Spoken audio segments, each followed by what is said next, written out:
E aí, pessoal, sejam bem-vindos ao seu canal de hidráulica, para você aprender hidráulica sem complicações.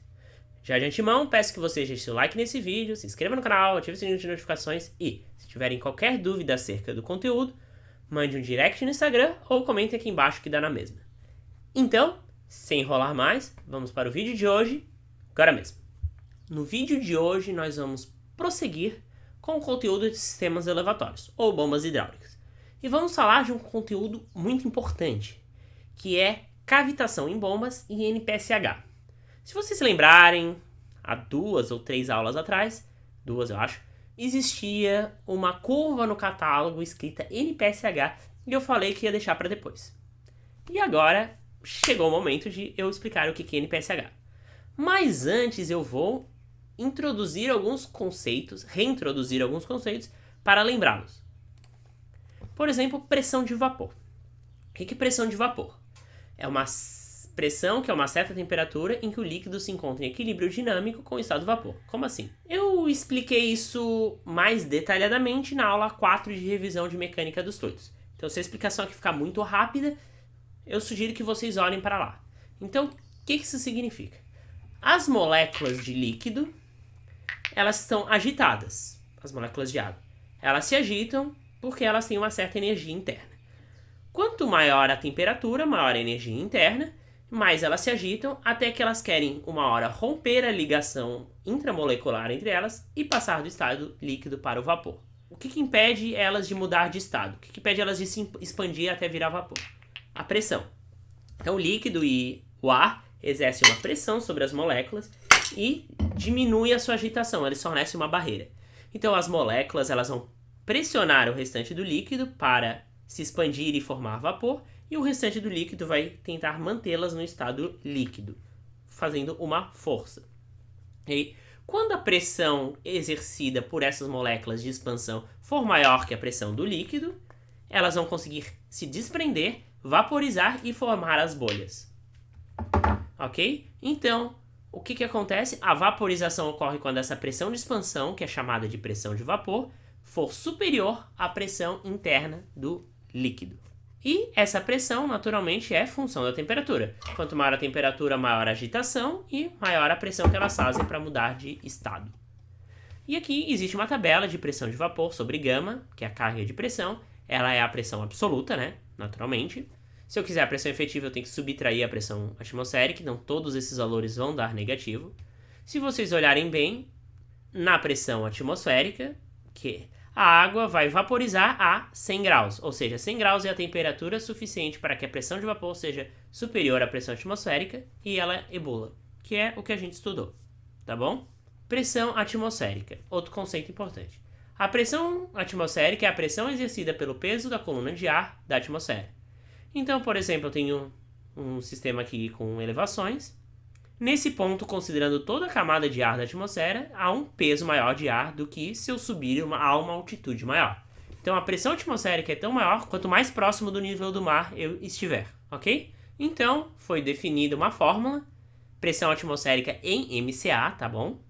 É igual a 13,6 vezes 760 menos 0,081 vezes a altitude a nível do mar no local, dividido por 1000. Então, se eu estou a 100 metros do nível do mar, eu multiplico isso por 100 e calculo a nova PATM, tá bom? Cavitação. A cavitação é um fenômeno caracterizado pela vaporização do líquido no interior de equipamentos devido à pressão interna se tornar menor que a pressão de vapor. Como assim? Eu tenho um certo escoamento que ele tem uma certa vazão. Diferentemente de uma panela, a temperatura dessa água não vai mudar muito. Então a temperatura não é o problema. A gente tem uma temperatura praticamente fixa, ou seja, a gente tem uma pressão de vapor praticamente fixa. Só que, conforme eu vou andando pelo escoamento, numa tubulação horizontal, por exemplo, a pressão vai baixando. Por quê? Porque a perda de energia reflete uma perda de pressão. Ou se o meu escoamento for subindo, quanto mais alto, menor a pressão. Também pode ser isso. Até que se as perdas forem muito grandes, ou se o escoamento subir demais, uma hora a pressão interna vai ser inferior à pressão de vapor. Então a pressão do líquido não vai conseguir mais segurar a pressão que as moléculas de água fazem para se vaporizar. E, como ela não vai mais conseguir segurar, vai ocorrer a formação de bolhas que se chama cavitação. Ok?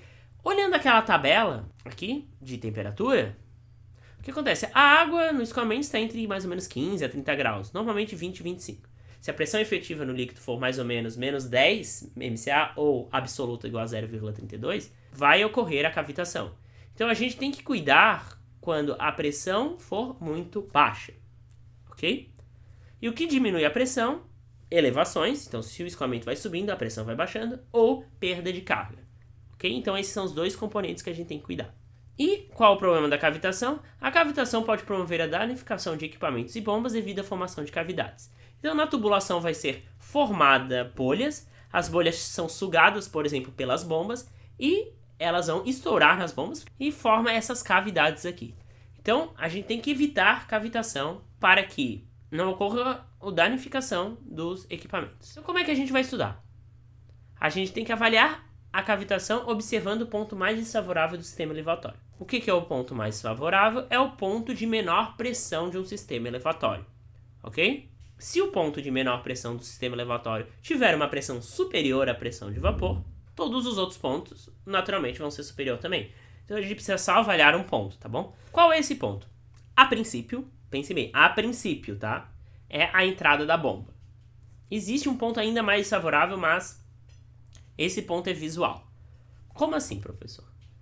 Então vamos avaliar dois tipos de sistemas elevatórios. Uma com a bomba não afogada, ou seja, cuja cota do reservatório está inferior à da bomba. E outra com uma bomba afogada, cuja cota do reservatório está acima da cota da bomba. Tá bom? Vamos observar aqui. Aqui no reservatório, a pressão absoluta é igual à pressão atmosférica. Ou seja, a pressão efetiva é zero, tá bom? Pressão e altura são pares. Quando o escoamento subir, a pressão vai baixar. Até que eu chego nesse ponto aqui.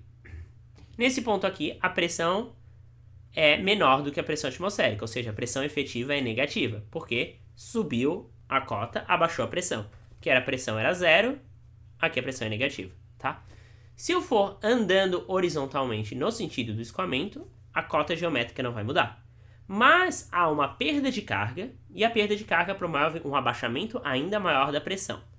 Então, olhando esse sistema aqui, até a entrada da bomba, a pressão diminuiu porque subiu, e diminuiu mais ainda por causa das perdas de carga. Então, o ponto mais desfavorável a princípio desse escoamento é esse daqui, é o ponto de menor pressão. Depois da bomba, a bomba fornece pressão e escoamento, então a pressão daqui até aqui é toda positiva. A pressão é positiva aqui porque está abaixo do reservatório, e se está abaixo, a pressão é maior. Ok? Então, esse é o ponto mais desfavorável. E a pressão é sempre negativa nesse ponto, porque esse ponto está acima do reservatório e não existe bomba daqui até aqui. Então, a pressão diminuiu. Então, como a pressão é negativa, há o risco de cavitação caso ela seja muito baixa, se for em torno de menos 9, por aí, dependendo da temperatura. Então, a gente tem que cuidar caso essa pressão seja muito baixa. Já em bombas afogadas, o que acontece? Aqui nós temos um reservatório. O reservatório está fornecendo energia para o sistema. Então, se eu desci esse ponto de saída, a pressão é maior do que a do reservatório, se as perdas de carga aqui não forem tão elevadas assim. Mas conforme eu vou andando pelo escoamento, a pressão vai diminuindo porque perdas de carga. Então, o ponto mais desfavorável, exceto o topo do reservatório, né? Falando da tubulação, é a entrada da bomba. Então ele é o ponto de menor pressão da tubulação, porque depois ganha energia e não vai ter mais problema. Então esse é o ponto mais desfavorável, ok? Só que a pressão aqui pode ser positiva, normalmente é positiva porque ela está abaixo, ou pode ser negativa caso haja muitas perdas. Só que, como aqui existe um reservatório, que a altura do reservatório gera pressão, aqui tem muito pouco risco de ter cavitação, por causa que essa altura está ajudando. Então, em bombas afogadas, a gente não se preocupa tanto com cavitação, a não ser se as perdas de carga forem muito grandes. O nosso problema é bomba não afogada, tá? Agora eu vou aplicar a equação de energia. Vou pegar um sistema, por exemplo, com bomba não afogada, que é mais crítico, e eu vou analisar a equação de energia nesse sistema, tá bom? Então eu vou aplicar a equação de energia de A até B. O escoamento está indo de A até B, porque a bomba promove essa sucção e o escoamento vai para cá. Então eu tenho que carga energética em A igual a carga energética em B, mais as perdas de cargas existentes entre A e B, tá bom? Como eu estou falando em cavitação, eu estou interessado na pressão de vapor, ok? Pressão de vapor é uma medida que a gente conhece, tabelada, baseada na pressão absoluta. Então, eu não vou trabalhar com pressão efetiva nesse caso, eu vou trabalhar com pressão absoluta, tá bom? Então, no ponto A, quais são as forças que exercem? A cota geométrica e a pressão atmosférica. Quando a gente trabalha com pressão efetiva, é zero. Mas como a gente está trabalhando com pressão absoluta, a pressão existente em A é a pressão atmosférica. Ok? Então, a energia em A é ZA mais PATM. Em B é uma tubulação, então ele tem os três componentes. ZB, que é a cota em B, mais a carga cinética em B, mais a pressão absoluta em B sobre gama, que é o que a gente está trabalhando, pressão absoluta. Mais as perdas de carga entre A e B, que é a perda de carga na tubulação de sucção. Considerando o ponto B, a entrada da bomba. O nosso ponto de análise é a pressão absoluta em B, que ela tem que ser maior do que a pressão de vapor para evitar a cavitação. Então eu vou isolar esse termo e juntar o que me interessa. Então eu tenho ZA menos ZB, mais PATM, menos a carga cinética, menos a perda de carga de sucção, igual a pressão absoluta em B. Essa pressão absoluta, o que ela tem que ser? Ela tem que ser maior do que a pressão de vapor. Por quê? Se a pressão aqui for maior do que a pressão de vapor, é o ponto mais desfavorável a princípio, todo o restante é maior do que a pressão de vapor. Ok? Então, se isso é maior que a pressão de vapor, esse outro lado da equação precisa ser maior do que a pressão de vapor. Então, vamos analisar. Em bombas não afogadas, ZB é maior do que ZA, ou seja, esse valor aqui é negativo. Então, eu tenho que a minha pressão atmosférica menos a altura, ok, porque isso é negativo, menos a carga cinética, menos ΔH de sucção, isso tem que ser maior que a pressão de vapor. Então, a minha pressão atmosférica ela tem que segurar a elevação, segurar a carga cinética e segurar as perdas de carga. Então, a gente tem que tomar muito cuidado com a elevação e com as perdas de carga em casos de bombas não afogadas. Se eu aumentar muito a elevação, esse valor vai ficar muito negativo. Então, vai acabar com que essa conta aqui fique menor do que a pressão de vapor e ocorra a cavitação. Caso eu tenha uma perda de carga muito grande, ou seja, muitos acessórios, esse valor aqui também vai ficar menor que a pressão de vapor e vai ocorrer a cavitação. Então, a gente tem que tomar muito cuidado. Então, é essa a conta da equação de energia. Mas o ponto B não é verdadeiramente o ponto mais desfavorável do sistema elevatório. Tá, professor, mas tu passou os últimos 10 minutos falando isso.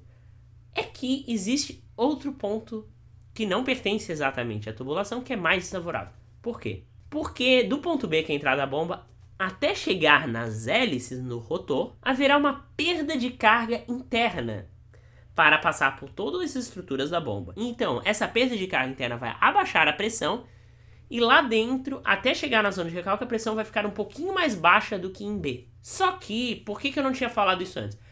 Porque, diferentemente dessa equação de energia, é difícil você analisar as perdas de cargas internas, simplesmente aplicando equações de perda localizada, essas coisas, porque cada bomba tem as suas particularidades.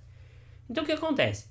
A gente considera que no ponto B precisa haver uma folga energética em relação à pressão de vapor. Ou seja, é preciso que tenha uma energia um pouquinho a mais do que a pressão de vapor para que ocorra uma folguinha e essa folga seja suficiente para que a pressão não abaixe tanto dentro da bomba para que não ocorra cavitação dentro da própria bomba, ok? Então a gente precisa que no ponto B tenha uma folga.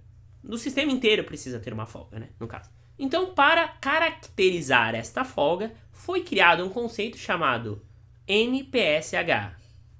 Net Positive Suction Head, alguma coisa assim. Então, o NPSH existe dois NPSHs, o disponível e o requerido. Qual a diferença dos dois? Eu vou mostrar para vocês. Um NPSH disponível representa o quanto de energia temos disponível a mais do que a pressão de vapor num sistema de sucção, a fim de evitar a cavitação no interior da bomba. Então, eu tenho, por exemplo, um sistema, ok? Esse sistema consegue gerar até a entrada da bomba uma energia, tipo, por exemplo, de 2 metros, ok? Essa energia de 2 metros está acima da pressão de vapor, considerando 0,33, 1,7, por exemplo. Então, quer dizer que o NPSH disponível é 1,7. Por quê? Porque a energia disponível do sistema, que o sistema está fornecendo, é 1,7 metro maior do que a pressão de vapor. Então, é uma folga. O NPSH disponível representa o quanto de energia temos a mais para que no interior da bomba não ocorra cavitação. Então, a gente vai pegar a energia disponível e subtrair da pressão de vapor. Como calculamos isso? Vou analisar os dois casos. Primeiro, bombas afogadas, ok? Dá para ser analisado isso tanto no ponto B da entrada da bomba quanto no ponto A, porque é um sistema. Vou analisar do ponto A que fica mais fácil entender. Então, o que está fornecendo energia para o sistema? Essa diferença de altura, ok, ZA menos ZB, gera a pressão. Então, quanto maior for ZA menos ZB, maior vai ser a pressão. Então, maior vai ser a folga, tá bom? Maior vai ser a energia disponível. E a pressão atmosférica também está influenciando. A pressão atmosférica, ela empurra o líquido até chegar no ponto. Então, a pressão atmosférica fornece energia para o sistema e a elevação também. O que retira energia no sistema numa bomba afogada? As perdas de carga, a entrada da tubulação, a perda de carga distribuída, cotovelos, curvas. Então, quanto maior a elevação, maior a energia disponível no sistema. Quanto maior as perdas de carga, menor a energia disponível no sistema. O NPSH representa a folga, ou seja, quanto essa energia é maior do que a pressão de vapor. Quanto que essa energia é maior que a pressão de vapor? Eu vou simplesmente pegar a energia disponível, que é a energia que eu tenho no sistema, e diminuir da pressão de vapor. Ou seja, PATM mais a elevação, menos ΔH, menos PV, esse é o NPSH disponível, ou seja, uma diferença, é uma folga, tá bom? E para bombas não afogadas, aí que está a questão. O que dá pressão para o sistema? Pressão atmosférica. A pressão atmosférica vem aqui e empurra o escoamento. O que tira a energia do sistema? Agora a elevação, ok, que é ZB menos EA, porque a cota está maior, essa elevação, essa altura de sucção está promovendo uma queda de pressão, porque quando eu estou subindo, a pressão vai caindo. Então ela é desfavorável. Então a minha pressão atmosférica menos a minha altura de elevação, ZB é mais alto que ZA, né? Menos as perdas de carga, cotovelos, curvas, válvulas de pé de crivo, vai acabar retirando a energia do sistema. Ok? Então só a pressão atmosférica que está segurando. Então, o meu NPSH disponível é quanto tem a mais. Então, a minha energia disponível é PATM menos a elevação, menos ΔH, e a pressão de vapor é PV sobre γ. Então, aqui está a conta do meu NPSH disponível para bombas não afogadas, que é normalmente o que a gente utiliza. Agora, vamos analisar aqui. Bombas não afogadas é essa conta, e NPSH disponível é essa conta aqui. Se vocês fizerem uma distributiva aqui, ó, menos ZB mais EA, as equações são iguais. Então, na prática, é a mesma coisa. Você vai pegar a pressão atmosférica, somar com a cota do reservatório, tirar a cota da bomba, tirar a cota de sucção e tirar a pressão de vapor. Mas para vocês não decorarem a equação, eu prefiro fazer o raciocínio completo. Então, nas bombas não afogadas, a pressão atmosférica fornece energia, a elevação, né, se pegar a diferença de altura, ela tira energia e as perdas de carga tiram energia. Nas bombas afogadas, a pressão atmosférica fornece energia, a elevação é favorável e a perda de carga é desfavorável, ok? Mas na prática elas são a mesma equação, tá bom? Então tá, descobrimos em bombas não afogadas e em bombas afogadas qual é a folga energética que gera na entrada da bomba para que não ocorra cavitação. Se o NPSH disponível for 1 metro, quer dizer que o escoamento dentro da bomba pode perder 1 metro, que não vai ocorrer cavitação, ok? Mas agora como é que a gente vai saber o quanto de folga pode ter? Daí existe um conceito de NPSH requerido. Então o NPSH requerido ele avalia as perdas de carga internas dentro da bomba. E ele representa a quantidade de energia necessária acima da pressão de vapor para evitar a cavitação do interior da bomba. Isso é redefinido em catálogo, ou seja, cada fabricante faz os seus próprios testes e indica o quanto de folga que precisa ter, ou seja, o quanto de energia a mais que a pressão de vapor precisa ter para que não ocorra a cavitação. Então cada fabricante conhece a sua própria bomba, faz os seus testes e define no próprio catálogo, que é justamente o catálogo que a gente estudou aquele dia. Então, quanto maior a vazão, maior vai ser as perdas de carga internas e maior vai ser a energia necessária, a folga necessária para que não ocorra a cavitação no interior da bomba. E qual é a conclusão? Para um bom funcionamento da bomba, a folga que a gente tem, que é o NPSH disponível, tem que ser a maior que a folga que a bomba precisa. Então, se eu tenho uma folga de 1 metro, e o sistema precisa de uma folga de 10 centímetros, quer dizer que vai ser suficiente. Para garantir, para evitar algumas perdinhas de cálculo, alguns errinhos, porque não pode ocorrer cavitação, a gente precisa de um fator de segurança, recomenda-se uma folga da folga, né? Recomenda-se uma folga de 50 centímetros. Como assim? O NPSH disponível tem que ser 50 centímetros ou 0,50 metros a mais do que o NPSH requerido. Ou seja, se a bomba requer 1,5 metro, o NPSH disponível, ou seja, o sistema tem que fornecer 2 metros. Ok? É isso. Para ficar mais claro, na próxima aula eu vou fazer um exercício de NPSH. Então vou pegar um sistema, fazer a curva do sistema, calcular o NPSH disponível e olhar a curva da bomba, olhar a curva de NPSH da bomba e comparar com o NPSH requerido.